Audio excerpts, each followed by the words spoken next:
Hello, good morning students. कैसे हैं आप सभी? आई होप सभी अच्छे से होंगे। स्टूडेंट्स, आज हम पढ़ेंगे क्लास 7 की सामाजिक विज्ञान बुक का 12th चैप्टर, जिसका नेम है जैव मंडल। चलिए स्टार्ट करते हैं। पहले समझते हैं कि जैव मंडल क्या होता है, इसमें कितने पार्ट्स होते हैं, क्या क्या चीजें इसमें पाई जाती हैं। जैव मंडल, जिस भाग पर जीव निवास करते हैं, जैव मतलब ही जीव होता है, तो जिस भाग पर जीव निवास करते हैं वह जैव मंडल कहलाता है। पृथ्वी पर समस्त जीव इस पृथ्वी में ही स्थित है। जैवमंडल की मोटाई केवल 28 किलोमीटर है और इसका विस्तार समुद्र तल के नीचे 11 किलोमीटर तक तथा पृथ्वी के ऊपर 17 किलोमीटर तक है। सभी प्रकार का जीवन इस मंडल में ही पाया जाता है, और चाहे वह सूक्ष्म जीव, प्राणी जगत तथा पेड़ पौधों के रूप में है। अधिकतर जनजीवन धरातल और वायुमंडल के नीचे वाले भाग में पाया जाता है। पृथ्वी सौर मंडल का अकेला एक ऐसा ग्रह है जिस पर जीवन पाया जाता है, और इस ग्रह पर जल तथा वायु की उपलब्धता तथा तापमान की उपयुक्त दशाएं विद्यमान हैं, जो जीवन के लिए अति आवश्यक है। सागरों में सबसे पहले जीवन का आरंभ हुआ। अमीबा नामक एक कोशीय जीव से जीवों का विकास हुआ, और इसके बाद क्रमशः जीवों तथा पौधों की लाखों प्रजातियों का विकास हुआ। जीवों की इस विविधता को जैव विविधता कहते हैं। जैव मंडल का सबसे महत्वपूर्ण प्राणी मनुष्य है। मनुष्य के क्रियाकलापों का समस्त जीव जंतु तथा पौधों पर प्रभाव पड़ता है, और वह अपनी अनंत आवश्यकताओं की पूर्ति प्राकृतिक संसाधनों से करता है। प्राकृतिक संसाधनों का सर्वोत्तम उपयोग करने के लिए मानव ने पिछली शताब्दियों में अपनी योग्यता एवं क्षमता द्वारा अनेक तकनीकों, प्रौद्योगिकी का विकास किया। पहले वह पूर्ण रूप से प्रकृति से सामंजस्य स्थापित कर जीवन यापन करता था, और जब उसे वैज्ञानिक ज्ञान की प्राप्ति हुई तो उसने प्रकृति के क्रियाकलापों में हस्तक्षेप करना आरंभ कर दिया। अपने इस कार्य से उसने प्राकृतिक पर्यावरण को बहुत नुकसान पहुंचाया, और आज पर्यावरण विनाश संसार के सभी देशों की चिंता का मुख्य कारण बना हुआ है। जीव जंतु एवं पेड़ पौधे भी जैव मंडल के महत्वपूर्ण अंग हैं, और जीव जंतु चर श्रेणी में रखे गए हैं, लेकिन पेड़ पौधे अचर होते हैं, और प्राणियों तथा पौधों की विभिन्न जातियां होती हैं, जिनका नीचे विस्तार से वर्णन किया जा रहा है। प्राणी जगत की बात करें तो पहले आता है प्राणी अथवा जंतु के अंतर्गत प्राणी, सरीसृप, कीट पतंगे, कीड़े मकोड़े, पक्षी, मछलियां आदि आते हैं। समस्त विश्व में 1 करोड़ से भी अधिक प्राणियों की जातियां पाई जाती हैं, और जिन प्राणियों को पालतू नहीं बनाया जा सकता उन्हें वन्य जीव कहते हैं। वन्य जीवों की विभिन्न जातियां होती हैं जो अलग अलग प्रकार की जलवायु दशाओं में अपने को समायोजित करती हैं। वन्य जीव की बात करें तो जलवायु तथा प्राकृतिक वनस्पति की भिन्नता के कारण संसार के विभिन्न भागों में भिन्न भिन्न प्रकार के वन्य जीव पाए जाते हैं। आर्द्र और उष्ण जलवायु में अनेक प्रकार के जानवर, पक्षी और कीड़े मकोड़े पाए जाते हैं, और इनमें से कुछ मुख्य जानवर हैं: हाथी, चीता, शेर, लंगूर, बंदर, हिरण, सिंह, चीतल, गैंडा आदि। ठंडे टूडा प्रदेश में पर यानी कि बाल वाले जानवर जैसे भालू, लोमड़ी, रेडियार, बर्फीले तेंदुए और कस्तूरी बैल इत्यादि पाए जाते हैं। भारत में वन्य जीव की बात करें तो प्राकृतिक वनस्पति में पर्याप्त भिन्नता होने के कारण भारत में विभिन्न प्रकार के वन्य प्राणी पाए जाते हैं। भारतीय वनों में लगभग 89,000 जंगली जानवरों और पक्षियों की प्रजातियां पाई जाती हैं। हमारे देश में लगभग 25,000 मछलियों की प्रजातियां भी पाई जाती हैं। पारितंत्र अथवा पारिस्थितिकी तंत्र की बात करें तो प्राणी एवं पौधे मिलकर एक पारितंत्र अथवा पारिस्थितिक तंत्र का निर्माण करते हैं। सभी जीवधारी परस्पर इस पारितंत्र पर्यावरण में क्रिया प्रतिक्रिया करते हैं, और पारिस्थितिकी में जीवों तथा उनके पर्यावरण का अध्ययन किया जाता है। जैविक व अजैविक पारितंत्र के 2 अंग होते हैं, और ये दोनों अंग सौर ऊर्जा पर ही निर्भर करते हैं। उत्पादक पदार्थ अर्थात पौधे तथा उपभोक्ता प्राणी एवं वियोजक जैव तत्वों में सम्मिलित हैं तथा अजैविक तत्वों में जल, तापमान, जलवायु तथा प्रकाश सम्मिलित है। सभी प्राणी जीवित रहने के लिए परस्पर एक दूसरे पर निर्भर हैं। उदाहरण के लिए हरे पौधे सूर्य के प्रकाश में प्रकाश संश्लेषण क्रिया द्वारा अपना भोजन स्वयं बनाते हैं और इसीलिए उन्हें उत्पादक कहते हैं।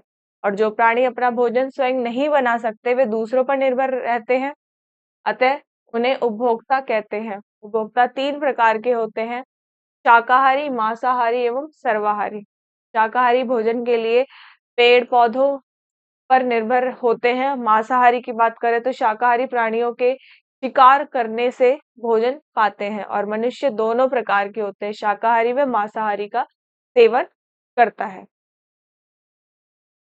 अतः वह सर्वाहारी कहलाता है। और जीवों के बीच इस आहार संबंध को हम आहार श्रृंखला कहते हैं। जीवों के प्रकार एवं भौतिक पर्यावरण के आधार पर प्रकृति में अनेक प्रकार के पारितंत्र पाए जाते हैं, जैसे सरोवरीय पारितंत्र, सागरीय पारितंत्र, घास पारितंत्र, वन पारितंत्र, मरुस्थलीय पारितंत्र तथा पर्वतीय पारितंत्र आदि। किसी क्षेत्र में प्राकृतिक वनस्पति प्राणियों एवं जलवायु के बीच के एक घनिष्ठ संबंध पाया जाता है और किसी विशेष क्षेत्र में परस्पर क्रिया करने वाले प्राणियों एवं पौधों के समूह को बायोम कहते हैं और हर बायोम में एक विशेष प्राणी एवं पादप समुदाय पाया जाता है। समस्त विश्व 10 प्रमुख बायोमों में विभाजित किया गया है। उष्णकटिबंधीय सवाना बायोम, उष्णकटिबंधीय चौड़ी पत्ती के वन तथा पहाड़ियां बायोम और उष्णकटिबंधीय वर्षा वन बायोम। शीतोष्ण कटिबंधीय वन बायोम, शीतोष्ण कटिबंधीय घास क्षेत्र बायोम और मध्य अक्षांशीय चौड़ी पत्ती वाले एवं मिश्रित वन बायोम।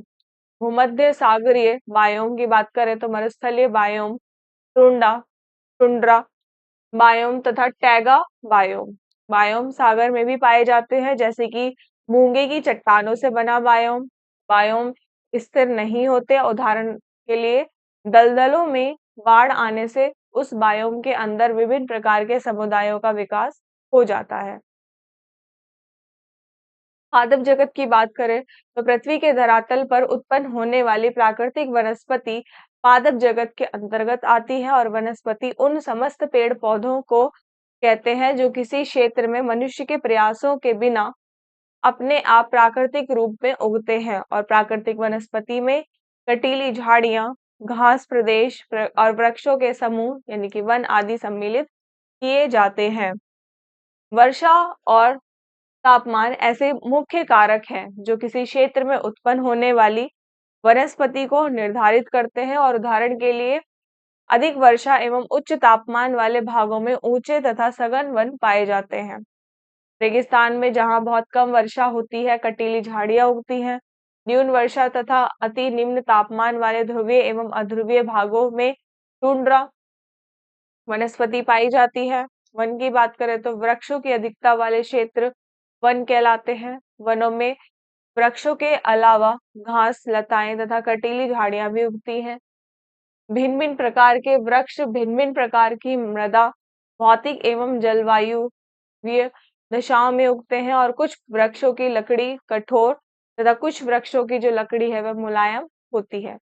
कुछ वनों में सदाहरित वृक्ष पाए जाते हैं तथा कुछ वनों में पतझड़ वाले वृक्ष अधिकता से उगते हैं और कुछ वृक्षों की पत्तियां संकरी तथा कुछ की चौड़ी पत्तियां होती हैं। और उपयुक्त विशेषताओं के आधार पर संसार में मुख्य रूप से निम्नलिखित वन पाए जाते हैं।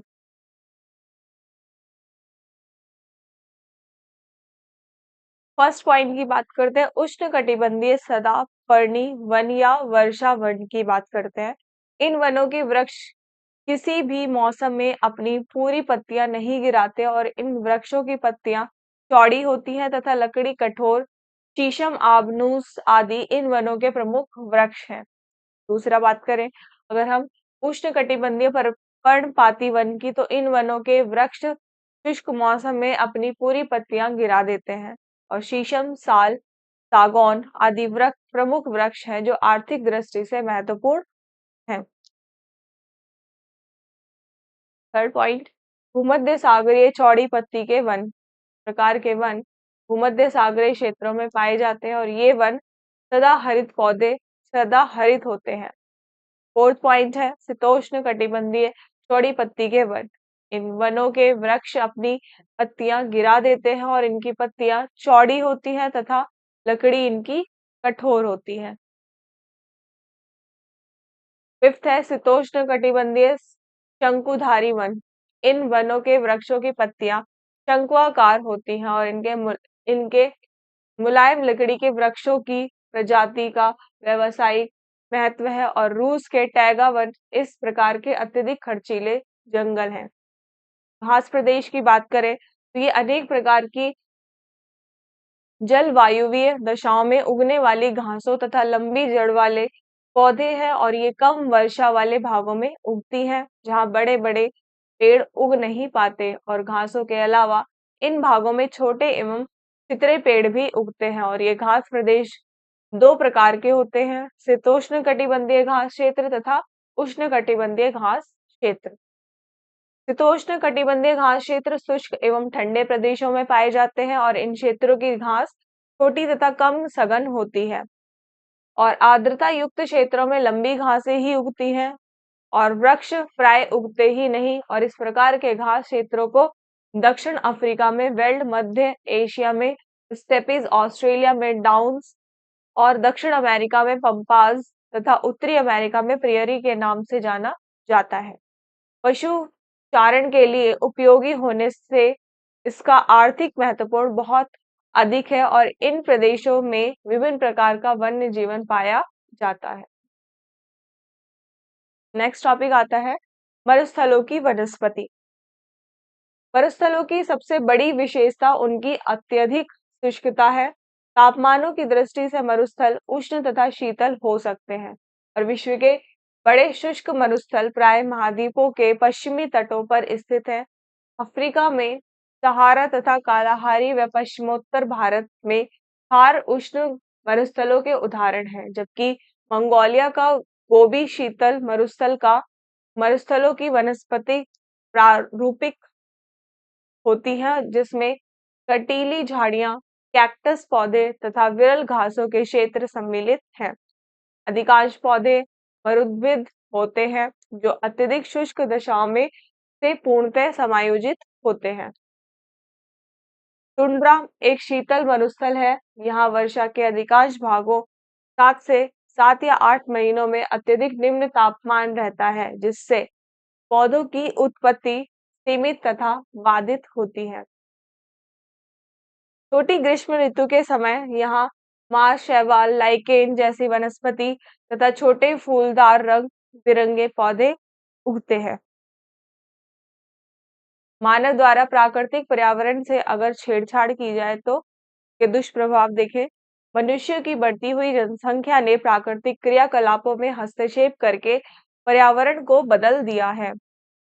वनोद्योग, कृषि, पशुचारण, आखेट, मत्स्य खनन एवं नगरीकरण जैसे अनेक मानवीय क्रियाओं का प्रकृति की जैव विविधता पर प्रतिकूल प्रभाव पड़ा है। कृषि भूमि के विस्तार तथा लकड़ी की प्राप्ति के लिए मनुष्य ने वनों का लगभग सफाया ही कर दिया है और वन विनाश का बुरा प्रभाव वन्य जीवों पर भी पड़ा है। वनों के काटे जाने से जीवों के प्राकृतिक आवास समाप्त हो गए हैं और वन के विनाश के दुष्परिणाम बाढ़, मृदा का अपरदन, मरुस्थल प्रसार तथा जलवायु परिवर्तन आदि के रूप में दिखाई देते हैं। वन्य जीवों के आखेट से उनकी अनेक जातियां लुप्त हो गई हैं तथा अनेक जातियां लुप्त होने की कगार पर हैं। नगरीकरण की वृद्धि से भी प्राकृतिक पर्यावरण का विघटन हुआ है और प्रकृति का संतुलन गड़बड़ा गया है।